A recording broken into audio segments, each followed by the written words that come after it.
How's it going, everybody? Welcome back to Talking Wolves and welcome back to a brand new match preview today. Wolves are finally back in the Europa League action and we're hoping that we can advance into the next round. Of course, lots of teams now have dropped into the Europa League from the Champions League and it's going to be an extremely difficult competition with loads of fixtures.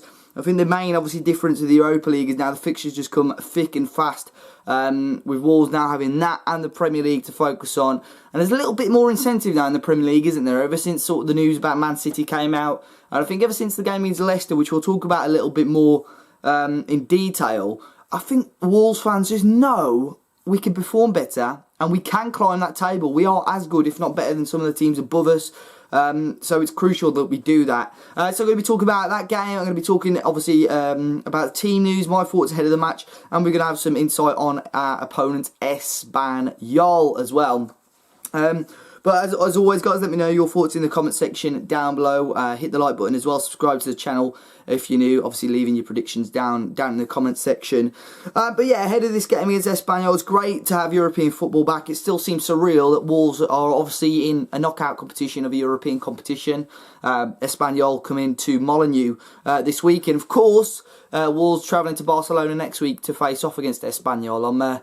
I'm really looking forward to that game as well, but hoping that Wolves can give themselves almost a head start this week, really. The game against Leicester, which we'll touch on quickly now, 0-0 draw in the end, again dominated really by VAR, which we don't really want to talk about much. VAR is in action for the game against Espanyol in the Europa League.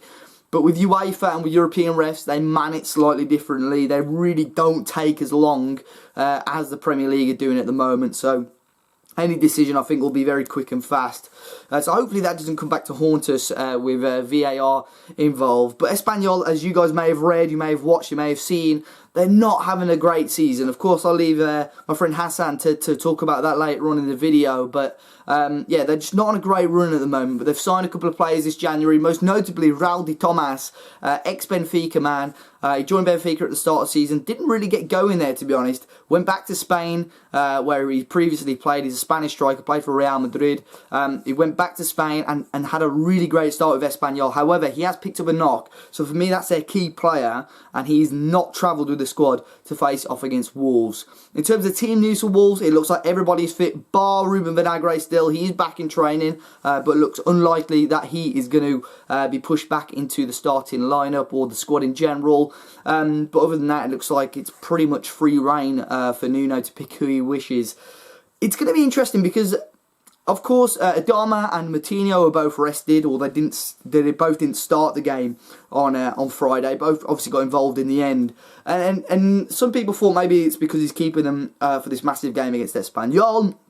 Some people were speculating about training. I've heard off a different source as well that Moutinho actually doesn't train as often as some of the other players do as well. Maybe that's because of his age, I don't know, and maybe his training schedule is slightly different to other players. But it will be really intriguing and interesting to see how Nuno lines up. We've got a game against Norwich on Sunday as well, where on paper it's probably a winnable game for Wolves, but you can never write off the bottom three or the bottom teams in the Premier League because you know they're going to be up for it. They're going to be up for it even more than some of the teams in the top six are. So that is always a game we've got to be really cautious of. And of course Norwich, and of course we've got the 3 points against them before Christmas. But in the first half they were a much better team than Wolves. So that's something that we've got to be really cautious of.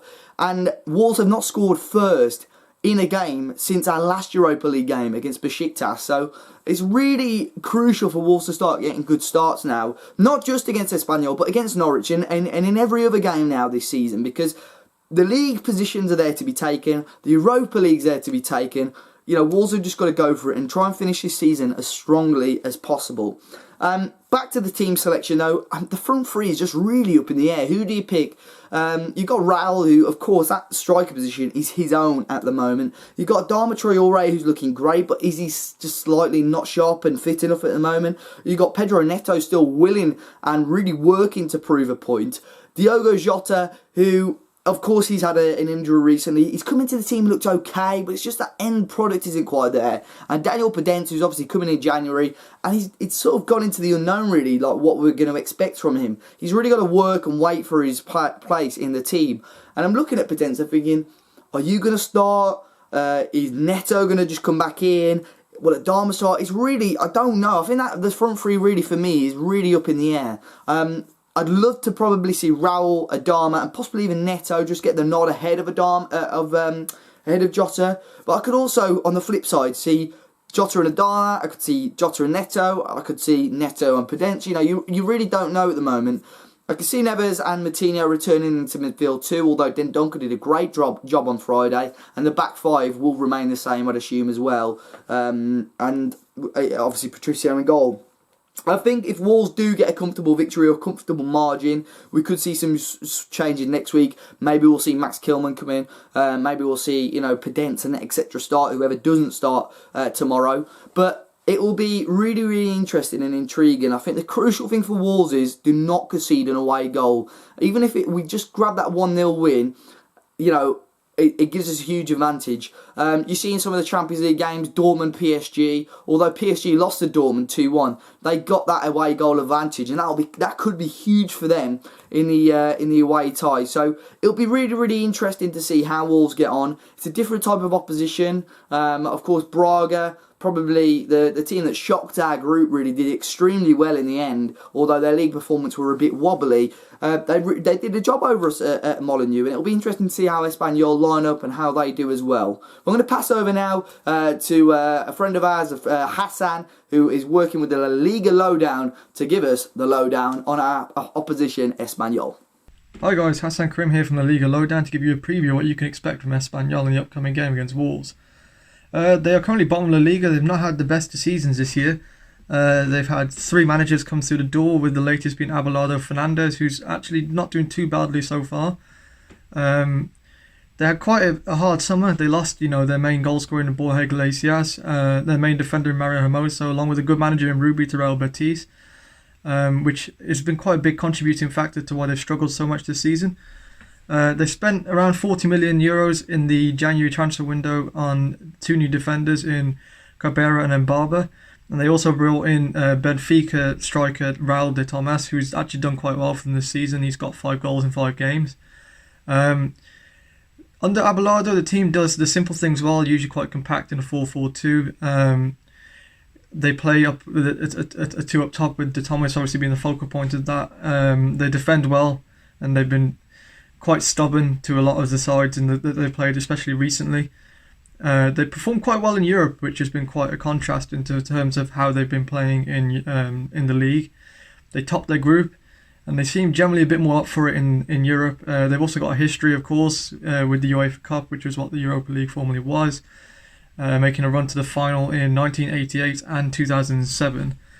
They've been performing, a fair bit better lately. They've held Sevilla and Barcelona to draws in the last few games.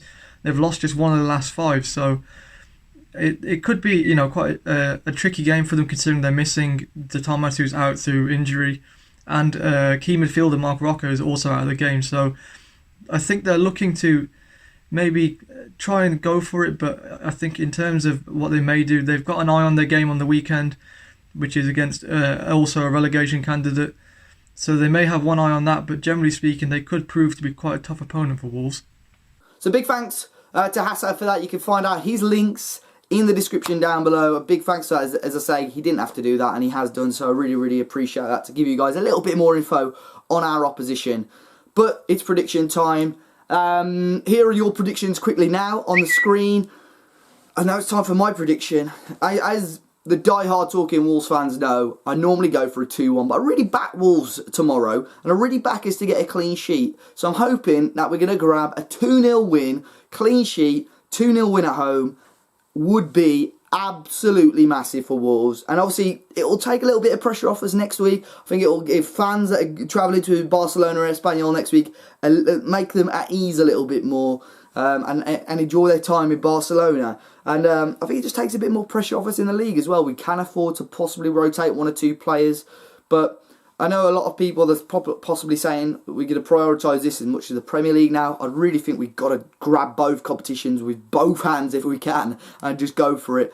We've got a strong squad, although the depth might not be quite there. The quality in our team is fabulous. So, yeah, it'll be interesting to see how it goes. Be sure, guys, to hit the like button down below. Subscribe to the channel if you're new. Let me know your thoughts in the comment section down below. Also, make sure you go and check out the last Talking Wolves podcast. Revamped, brand new. In the end, I was on it with Matt and Harry Mansell as well. So you can check that out, obviously, on the channel. That'll be our last video. And, of course, we'll be back after the game to give my reaction of, hopefully, Wolves win against Espanyol in the first knockout round of the Europa League. Until then, guys, enjoy the rest of your day, and I'll see you all very, very soon.